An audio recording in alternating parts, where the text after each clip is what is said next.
Tonight on CBC Vancouver News. The ground is saturated in many areas. The rivers are full. And cleaning up is a big job as the soaked South Coast faces more rain. Plus, whatever I organized last week, now I have to redo everything. Fraser Valley businesses battered by the floods try to dry off and catch up. Constantly pivoting and sleeplessness and worry and stress, but we're doing okay. And the FBI charges a suspect in California with making cross-border death threats against a Canadian-based target of the Lawrence Bishnoi gang. This is CBC Vancouver News.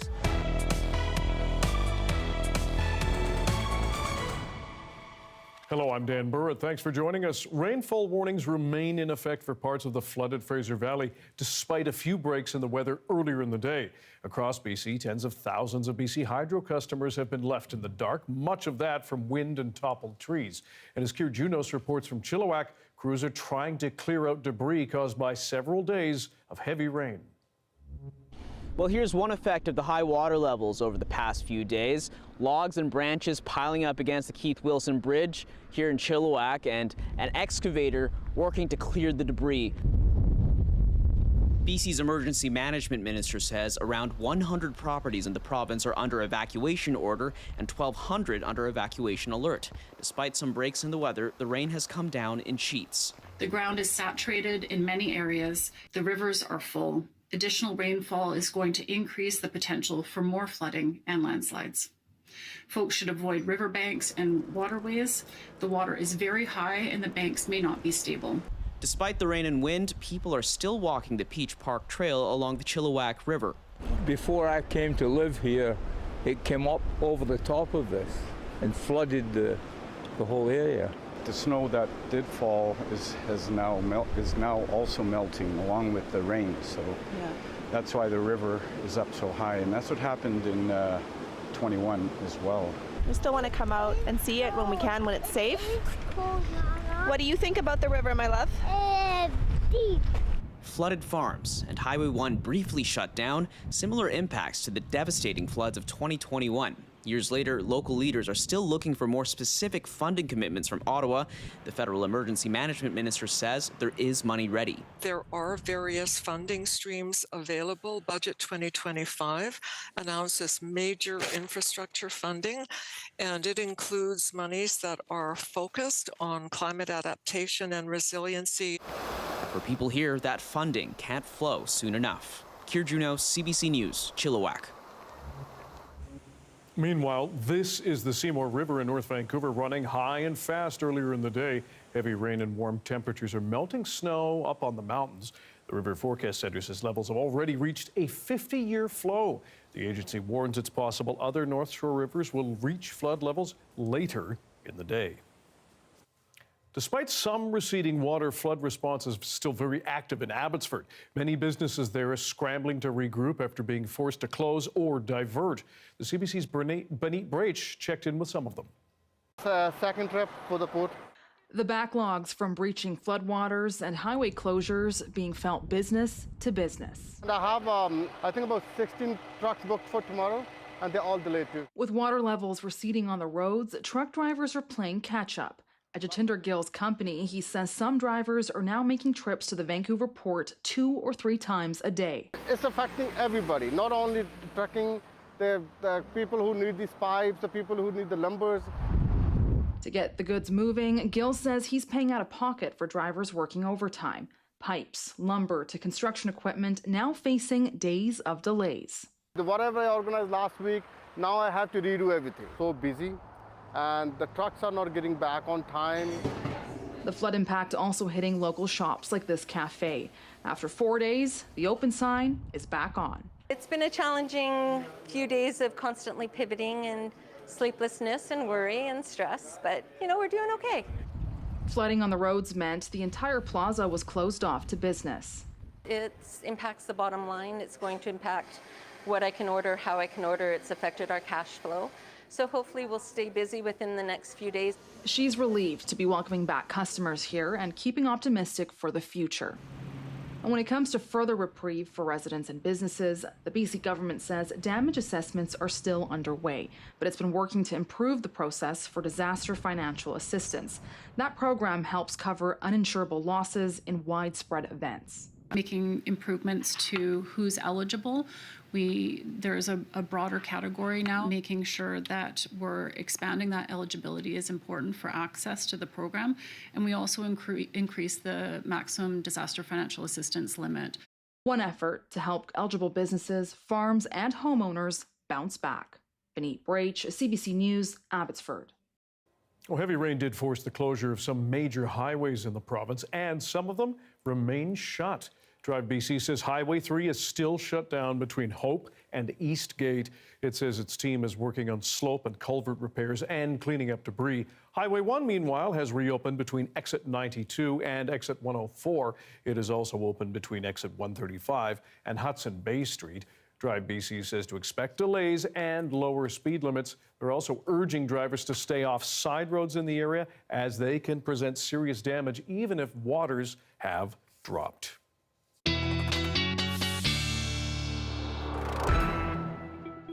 Darius Badavi here for a first look at the weather. What is next, sir? Well, more rain is on the way, Dan, and as we say, head into the weekend, we may start to see a transition to colder temperatures, or we will see a transition to colder temperatures, and we may start to see some snow. Big news. We have flood warnings still in place across parts of the region. We have a flood warning in place for the North Shore Mountains, as well as down in parts of the Fraser Valley, like the Sumas Prairie and the southeastern sections of the valley. Then much of the south coast is blanketed by a flood watch. That means no imminent threat of flooding, but it could develop pretty easily. We have the right conditions for it. And then we see high stream flow advisories up the rest of the coast. Over the next 48 hours, more rain will continue to move in, heavy at times, especially in parts of the Fraser Valley and on the North Shore once more, as well as northeastern sections of Metro Vancouver. That will likely be heaviest tomorrow afternoon through the evening for southwest BC, and then start to calm down as we head into the day on Wednesday. Maybe even some sunshine there. Temperatures do continue to drop, though, over the next few days. Dan? Okay, thanks very much. To a CBC News investigation now. The FBI has charged a suspect in California with making cross-border death threats against a Canadian-based target of the Lawrence Bishnoi gang. As Jason Proctor shows us, Jasmeet Singh is accused of threatening a victim living in BC who helped Indian police arrest blackmailers in that country. This is Jasmeet Singh in a picture taken from a Facebook account identified by RCMP as part of a cross-border investigation into an extortion case, which resulted in charges filed in U.S. District Court in California last month. Singh is accused of making death threats via WhatsApp to an extortion victim of the Bishnoi gang, who came to Canada from India in 2024 after helping police arrest blackmailers in that country. CBC has obtained a copy of the complaint, which details a situation that began in India in July 2022. It provides a window into the challenges of investigating this extortion wave fueled by suspects spanning continents, courts, and communication devices.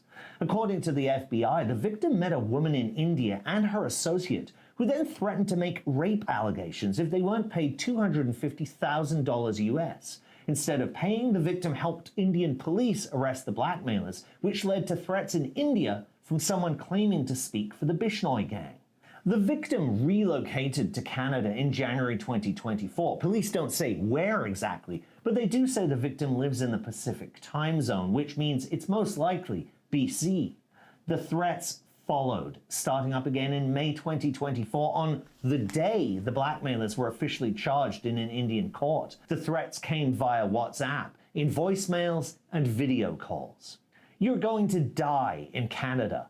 Let's see if the police can save you. And do you not roam around in a white Range Rover over there? That last threat came with a photo of a car in front of the victim's house. Police say the picture is proof the caller has associates in Canada giving weight to their threats. And although he never directly named the Bishnoi gang, investigators say it's clear the suspect is linked to the gang.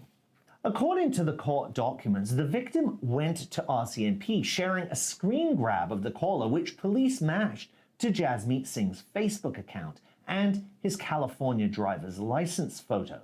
Singh, who came to the United States in April 2023, was picked up in August 2024 and interviewed by FBI.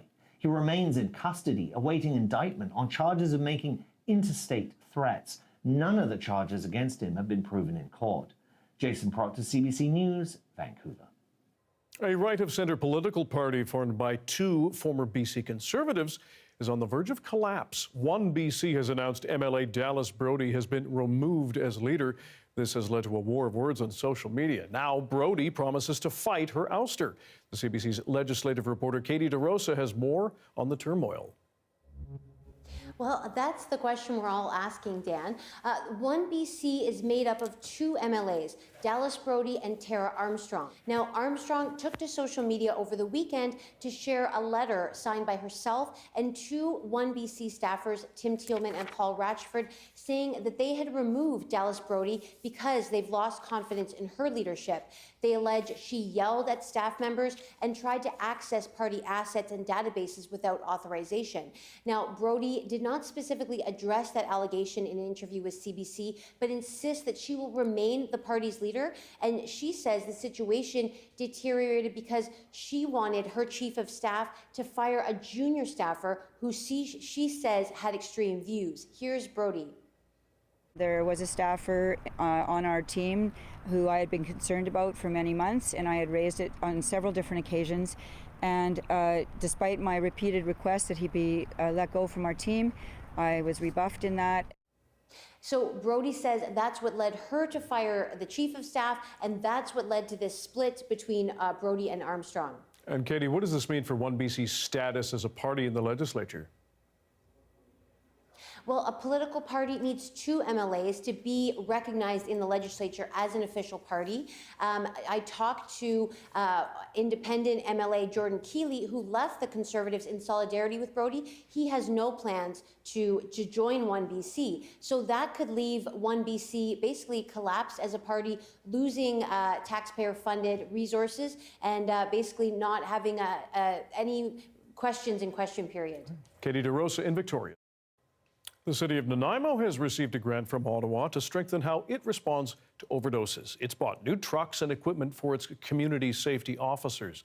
But as Claire Palmer reports, some are not convinced that move is the correct way to fight the poison drug crisis. You may have seen one of these trucks on the streets of Nanaimo, the newest additions to the city's community safety officer program. They were bought earlier this fall after the city received more than $440,000 in federal funding from Health Canada's Emergency Treatment Fund. Anytime you have extra training, extra equipment, it allows you definitely that much more confidence. The trucks come outfitted with new overdose response gear, such as defibrillators and oxygen tanks. We see a lot of overdoses daily. It's usually people that are heavily substance affected. That might be not necessarily that require Narcan, but might require, oxygen or to be able to wake them up and get them mobile before they get into that really critical state of being. The city says it's part of its commitment to reducing overdoses through proactive and compassionate efforts, but not everyone agrees that the CSO program is the way to do it. James Booker has been living on the streets on and off for almost 9 years. I definitely think it will be better used in the shelters because, they have better relationships with the people. Risebridge is a local nonprofit shelter, but it wasn't eligible to apply directly to the federal government and didn't have the opportunity to get a portion of the funds from the municipality. Executive Director Siobhan Johnson says the money should have gone to people doing work on the ground rather than the city. To see them being named as harm reduction outreach efforts is quite infuriating. Coleshaw says the federal government has seen the city's data and decided it was a worthwhile investment. When you save a life, it might be an opportunity for change for that person to maybe get out of addiction and move forward. In 2024, the city's CSO team administered more than 1,200 doses of naloxone, and there's hope this new gear will increase capacity to help prevent even more overdoses in the future. Claire Palmer, CBC News, Nanaimo. A promise from Australian politicians to tighten gun rules after a mass shooting targeting the country's Jewish community kills 15 people. The latest, next.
Leaders in Australia are promising to toughen that country's gun control laws following a mass shooting that killed at least 15 Jews in Sydney on Sunday. Police shot the 2 suspected gunmen, killing one of them. Jennifer Yoon has the latest.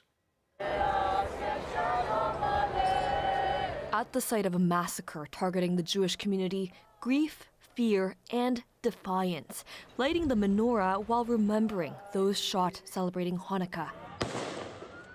2 gunmen opened fire at a Hanukkah event Sunday night on Australia's Bondi Beach, killing over a dozen and injuring even more. We're a heartbroken community. We feel absolutely shattered.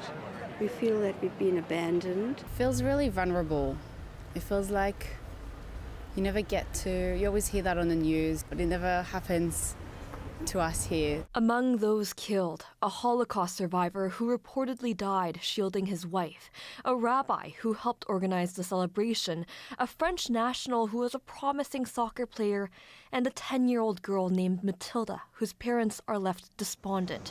Dozens more are still recovering in hospital, including the man who disarmed one of the gunmen with nothing but his bare hands. Also in hospital, police say, one of the 2 alleged gunmen, a father and son duo who is in critical condition. We do have a 24-year-old male in hospital at the moment. Based on his medical condition, it is likely that that person may face criminal charges. The other alleged gunman, his father, died in a shootout with police. Police have raided a house believed to be their home, but so many questions remain unanswered, including the motive behind the attack. The Australian Prime Minister is blaming extremism. These 2 evil people have engaged in this act of anti-Semitism, driven by ideology. It's extreme perversion of Islam. But some Jewish Australians say this horror could have been avoided had the Australian government done more to fight anti-Semitism. Jewish organizations say there have been more attacks against the community in the past 2 years. We had, I suppose in many ways, warned government and higher authorities of the possibility and the risk, and it feels almost like we were unheard, almost invisible. Local police are beefing up security for the Jewish community. They say they'll do everything they can to make sure the community feels safe again. Jennifer Yoon, CBC News, Toronto. Those killings in Australia have reverberated across the world. The CBC's Mira Baines joins us from the Brighouse branch of the Richmond Public Library, where the menorah is being lit for the second night of Hanukkah. Mira, how are those killings affecting the celebrations there? Well, it's a tough night, but it's also a festive night. This is the 37th annual menorah lighting here at the Richmond Public Library. And the mood has been a bit somber inside the library. There were speeches given by community leaders and politicians which addressed the tragedy at Bondi Beach. And inside, there was a moment of silence that was held for victims. And now outside, people have come out for the menorah lighting. It's just set to begin. There's fried foods, there's going to be ice skating, but still people are remembering the victims of Bondi Beach. It's a time of celebration, but it's also a difficult time for the community as well. When we suffer through terrible tragedy and acts of barbarism, it's a real challenge, especially when we're supposed to be celebrating. But I think that the only answer to challenging times like this is to be positive. And in fact, that's the message of Hanukkah. On Hanukkah, we light a candle, specifically at night, in the darkest part of the night, because in order to dispel darkness, in order to dispel despair, we need to light a candle. And that's the call of the hour now. And Mira, how else are other people in the community feeling? Well, I spoke to the rabbi about that, and he said that people are in shock. They have friends and family that are in Australia, and so they're reaching out to them. Mira Baines at the Richmond Public Library, thanks very much. A blustery day with a mix of rain and snow at Manning Park. Drive BC says Highway 3, though, remains closed to travelers from Hope through to most of the park. Darius has your BC-wide weather forecast coming up.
Amid the grief of the mass shooting in Australia, there is something many are holding on to: the courage of one man who helped stop the gunfire.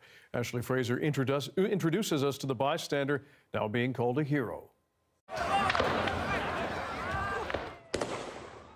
In the chaos, an act of incredible bravery. This bystander, Ahmed Al-Ahmed, tackles one of the Bondi Beach shooters, likely preventing Australia's worst mass shooting in decades from becoming even more tragic. He is now in hospital recovering from his injuries, while his country and the world hails him as a hero. This video, verified by CBC News and seen around the globe, shows Al-Ahmed crouched behind a parked car. You see him charge at the shooter, who's targeting a crowd celebrating Hanukkah. He wrestles away his rifle, then turns it on him. Police then open fire on the shooter and the second one nearby.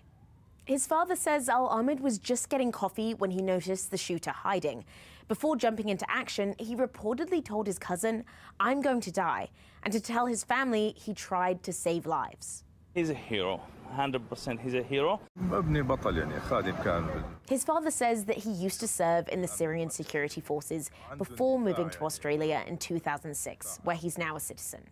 He's a shop owner and the father of 2 daughters. In an interview with the Sydney Morning Herald, his immigration lawyer says he's not well at all and that he sustained about 5 bullet wounds in his left arm. But he says he doesn't regret what he did and that he'd do it again. Messages are pouring out thanking him for his bravery. These 2 terrorists, they do not represent Australia.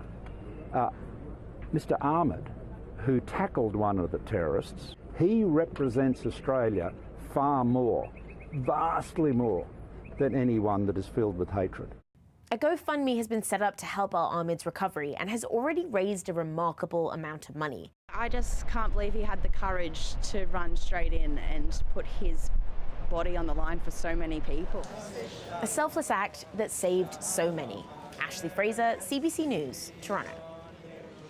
The World Health Organization says more than 16,000 patients in Gaza are awaiting medical evacuation. Neighboring countries like Egypt, the UAE, and Qatar have accepted hundreds already, and Turkey has taken in nearly 500 people. The CBC's Briar Stewart went there to see how they're coping.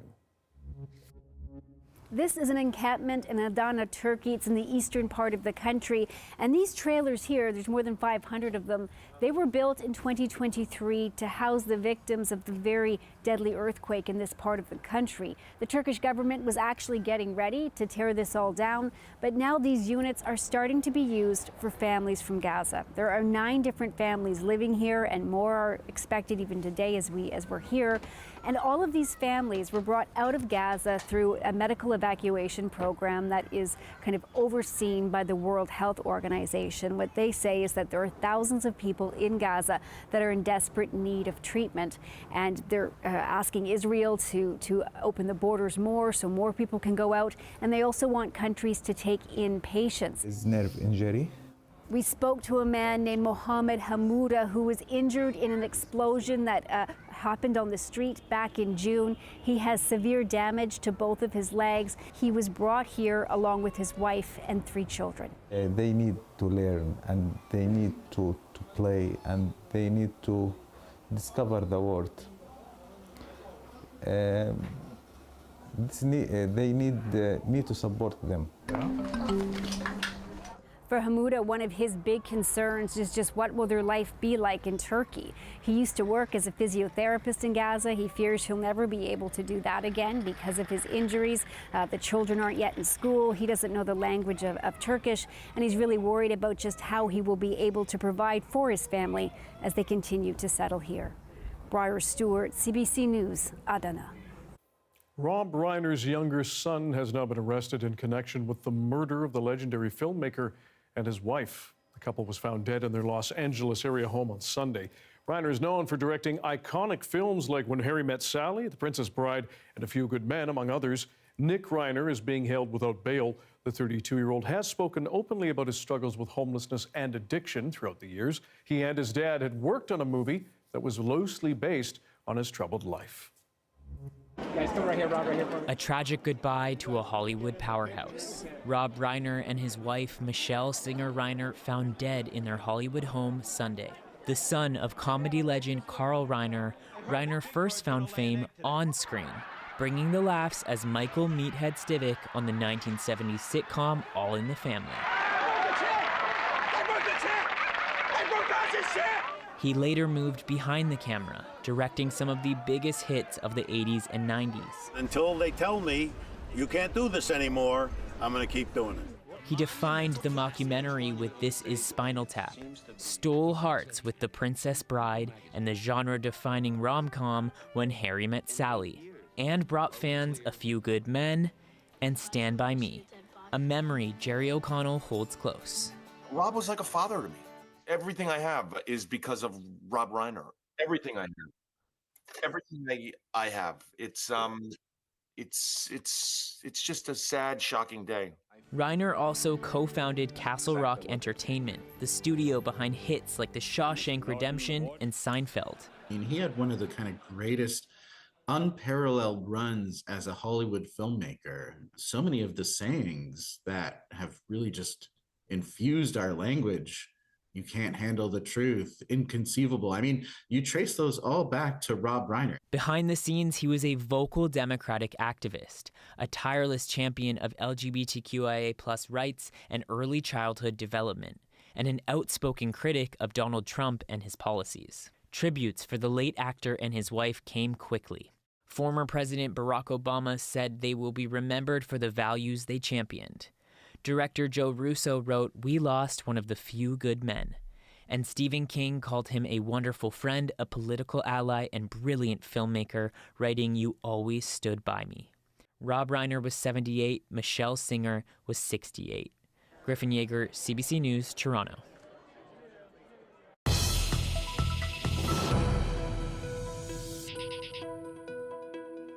Health officials in Ontario say 3 children are dead from flu-related complications.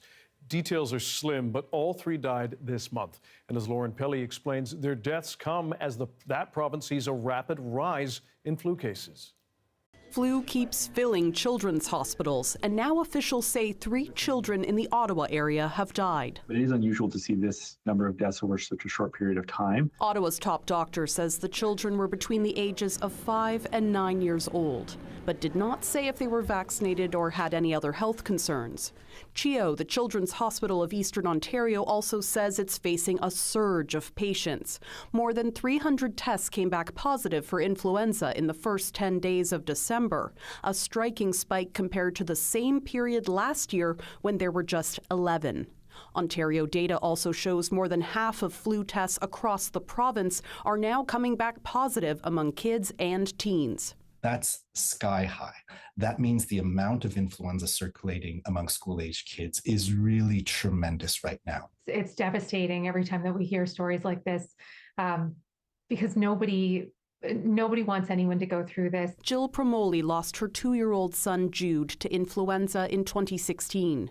He was both healthy and vaccinated, but she says you never know for sure who's at risk. I don't want other people to be in our shoes. Advocates and doctors are calling on Canadians to get the flu shot, saying there's still time to protect loved ones at many holiday gatherings. If you got your vaccine today, you'd have a pretty good chance of having some protection 10 days out. Experts say this year's flu surge is driven by H3N2, a strain linked to more hospital admissions, which also features mutations making it a mismatch for the latest vaccine.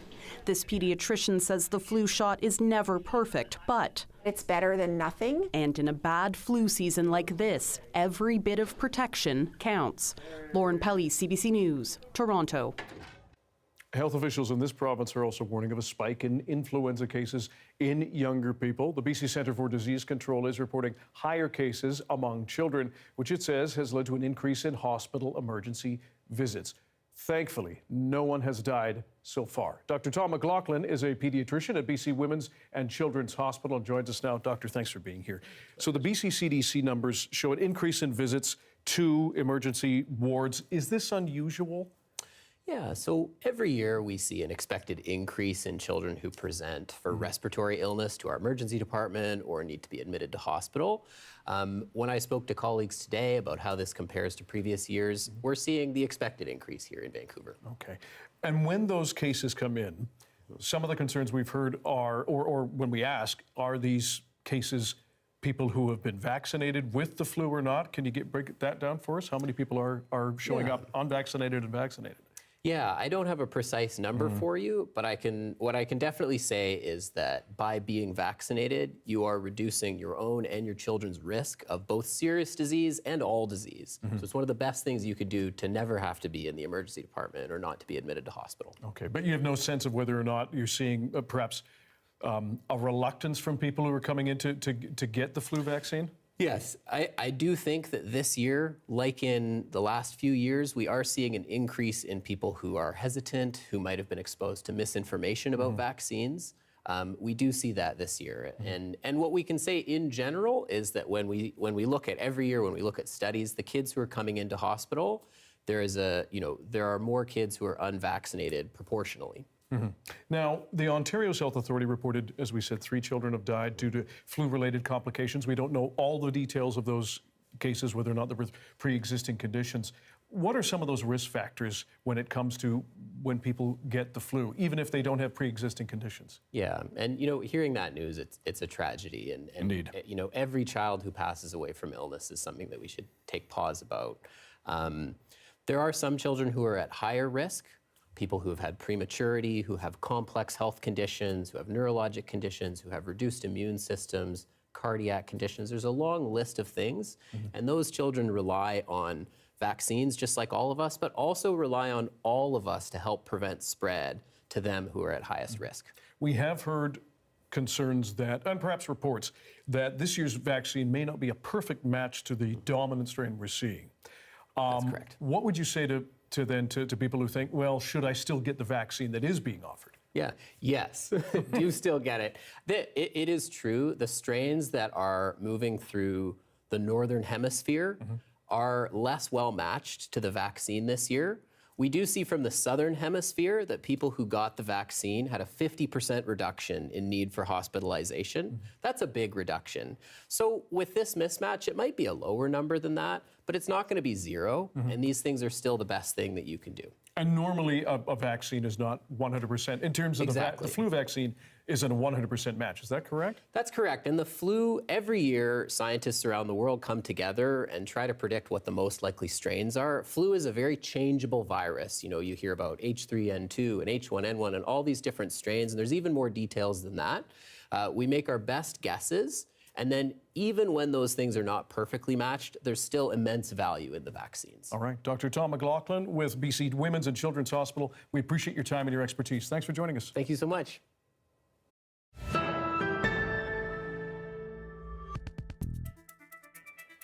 ADHD medication use is climbing fast in Ontario, particularly among women. A new study shows prescriptions have surged over the past decade.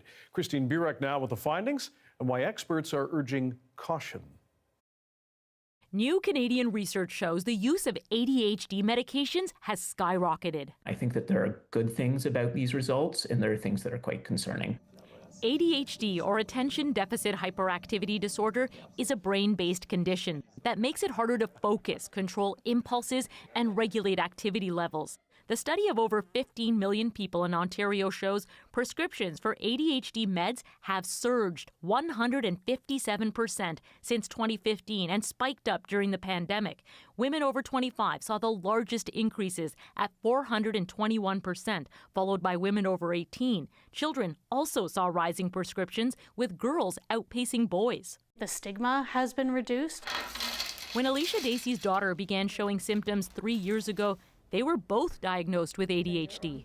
Growing up as a girl, it was always seen more as a character flaw rather than, a medical condition that I had to deal with.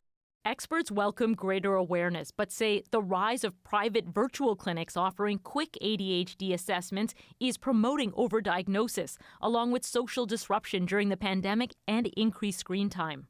When you're struggling to keep up, maybe what you're doing is more than adequate. It's perfectly fine. But when you see others around you doing even more, you start wondering, oh, maybe it's because I don't have the capacity because I have ADHD. What to do if you think you have ADHD. Doctors say talk of meds and misinformation are exploding on social media, with TikTok content alone topping 4 billion views.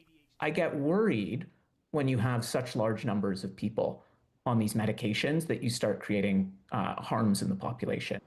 ADHD drugs can benefit those who truly need them, but they do come with risks. Side effects can include insomnia, anxiety, reduced appetite, even psychosis. Doctors warn there is no benefit to treating a condition you don't have.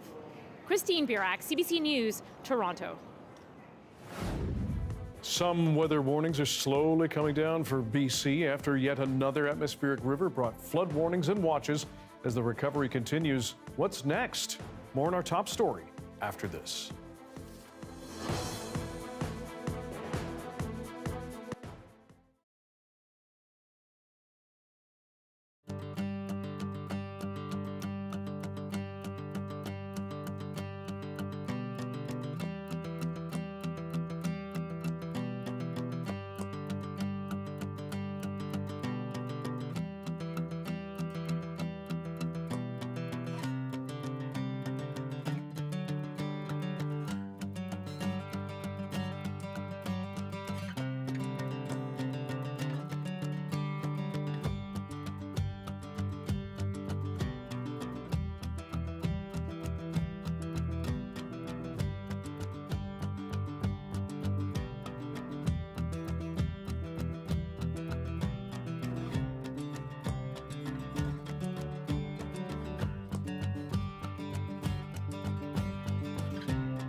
So I know when I really like a song, if within the first 3 seconds, I'm already vibing to it. Hey, I'm Rohith Joseph.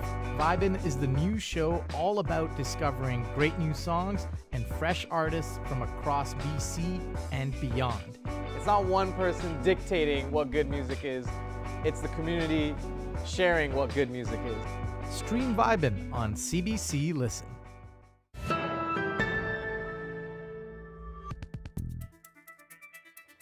Back to our top story now. Parts of BC are under flood warnings again. Heavy downpours drenched the region today, including the already hit Fraser Valley. Our Yasmin Khanea has the latest. This is quite high for what we're used to. Living across the Chilliwack River in BC's Fraser Valley, David McBride is closely watching the water. It could come up. It's living in the valley. It always could come up, right? Like that's part of living here.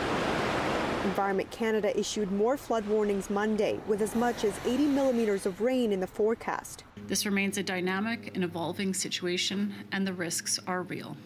The region is already reeling from an atmospheric river last week that shut down major highways. And I have, I think about 16 trucks booked for tomorrow, and they're all delayed too. This trucking company now playing catch-up, with some drivers having to make 2 or 3 trips a day to the Port of Vancouver. It's affecting everybody, not only trucking, the people who need these pipes, the people who need the lumber. The storm also put hundreds of people under evacuation orders and alerts. Yeah, it's been a challenging few days of constantly pivoting and sleeplessness and worry and stress. With many of the evacuation orders now lifted, this cafe is back open after being forced to shut down for days. So hopefully we'll stay busy within the next few days and we'll be able to make that up. But officials warn the situation can quickly change and the risk has expanded beyond the Fraser Valley. A flood warning now in place for the North Shore Mountains overlooking Vancouver as warm temperatures melt snow at higher elevations. The ground is saturated in many areas. The rivers are full. Additional rainfall is going to increase the potential for more flooding and landslides. Monday's storm has downed trees and power lines, leaving thousands on the North Shore and in the Fraser Valley without power. The weather update is brought to you by BC Cancer Foundation. Give today to bring more progress and possibilities to patients and their families. Your donation changes everything.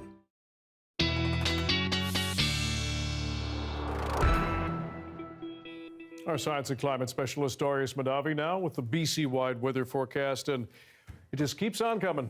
That it does, Dan. We have an atmospheric river event that is starting to shift down south now, mostly affecting parts of the U.S. West Coast instead of us here in BC. We saw a little bit of blue sky earlier today. That doesn't mean we're out of the woods. I want to talk a little bit about, I think most folks on the West Coast by now know what an atmospheric river event is. This long train of moisture coming in from across the Pacific, and not unlike a real river, when it starts to make contact with something like a rock, or in the case of an atmospheric river, a mountain, it starts to drop a lot of precipitation over that area. Just like in a river, that water might splash up when it hits a rock. Now, usually when we get an atmospheric river event, at those highest elevations, that will be falling as snow as well. We won't just see rain because those temperatures are cooler. But in this event, we saw a lot of very warm air coming in along with it because this was a Pineapple Express. And that means that this didn't really happen. This continued to fall as rain, even over very high elevations. Freezing levels have been sitting around 2,000 to 2,500 meters, and that has led to a lot of rain falling over snow and a lot of snow melt. So the little snowpack we had built up, a lot of it's been washed away here on the south coast. Now, again, the atmospheric river is shifting down south of us. We may see a little bit more of that moisture come in our way, and we likely will as some frontal systems draw in some of it to move it over Vancouver, but we're not likely to see a direct hit again in the next couple days. Now, what we are expecting to see is those temperatures, that all that warm air that the atmospheric river has brought in, that is starting to dissipate, and we're starting to see colder air move in now. A lot of Arctic air also moving into the parts of the north and then into the central interior. That means temperatures across the province are going to be dropping over the next several days, and that means freezing levels coming down and more snow expected on the mountains as the next few systems roll through. With that said, avalanche danger still remains very high across most of the province. That will likely continue to be the case. This is pretty much low for all areas of the mountain except the higher elevations, because snow could be coming down very quickly over the next few days. That's what Avalanche Canada is saying.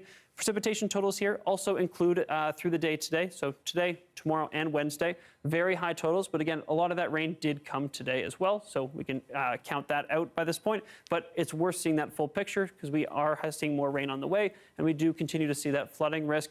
BC River Forecast Center says the lower mainland can continue to see it over the next week or so. So not out of the woods anytime soon.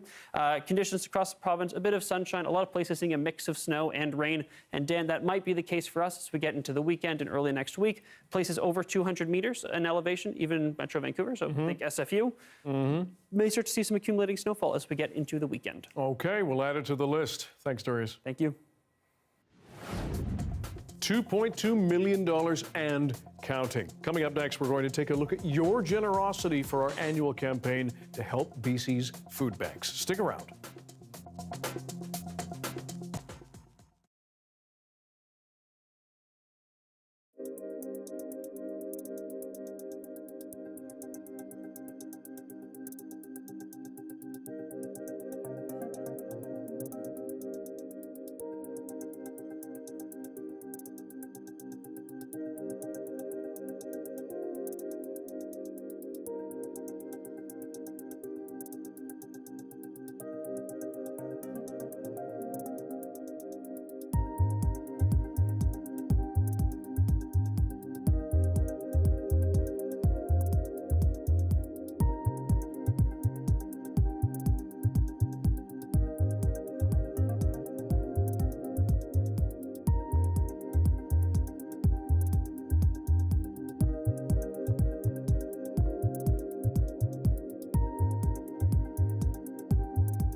Hi, I'm Amy Bell, and this is your CBC Inbox.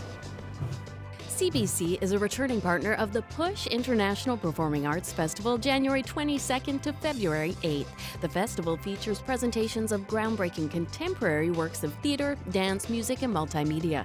And ring in the new year with CBC. Watch a special live broadcast on New Year's Eve on CBC Gem, CBC TV, and the CBC News BC streaming channel. Coverage begins at 5 p.m.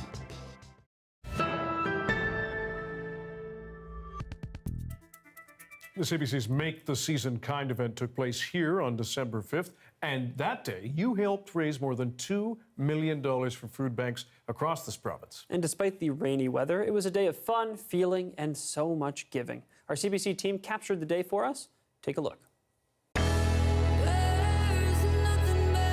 for Make the Season Kind, we are raising money for food banks right across BC. Now, according to food banks... Cheering. That is, of course, our kindness run, the 5K run for food banks. What is happening here today is Make the Season Kind. It is the one day a year that we set aside to raise money for food banks right across British Columbia. It is loud, it's full of kids, it's full of CBC personalities and staff. Have a snack, have fun, we've got live music.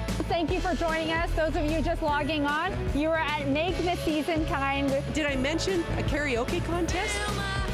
Thank you so much! More than 60 elementary school students have been decorating cookies. Make the season kind! We've seen a lot of beautiful cookies, well decorated, and most importantly, great messages of kindness. Kindness for me right now is just recognizing that even the littlest thing can help someone that's having a hard day. The older I get, the more I realize it's not these grand gestures, it's these small moments of kindness, of giving to people who really need it. That demand just keeps growing and growing. It's cost of living, cost of food going up, the basics. It's not that some people can't go on a trip. They're struggling to pay their rent and feed their children. CBC broadcasts across the province. To be able to speak to each of those communities and say, CBC cares about you, and this is the day and the weeks that we're showing that we really care. It's the best day ever. I say that every year, and every year it means even more. I'm very happy CBC is caring for the people. Great job all around. I think two big acts of kindness that may seem small but mean so much. One is saying thank you, and the other is asking someone if they need help.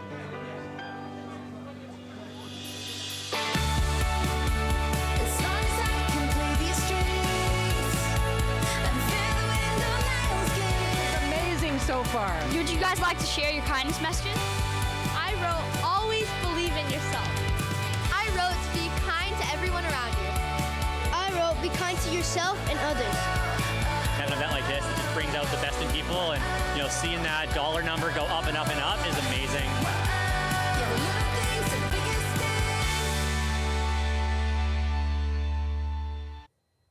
And you can still donate to our Make the Season Kind fundraiser for BC food banks. Go to our website, cbc.ca/kindbc. You can hit the click on the donate button now. Awesome day. That was so much fun. It was Always so is. great. Yeah. It is. Yeah. Thanks for being with us tonight on CBC Vancouver News at 6. You can watch this newscast on CBC Gem, our free app, as well as on YouTube and our website, cbc.ca/bc. And we will have your next local news at 11 o'clock, right after the National. See you then.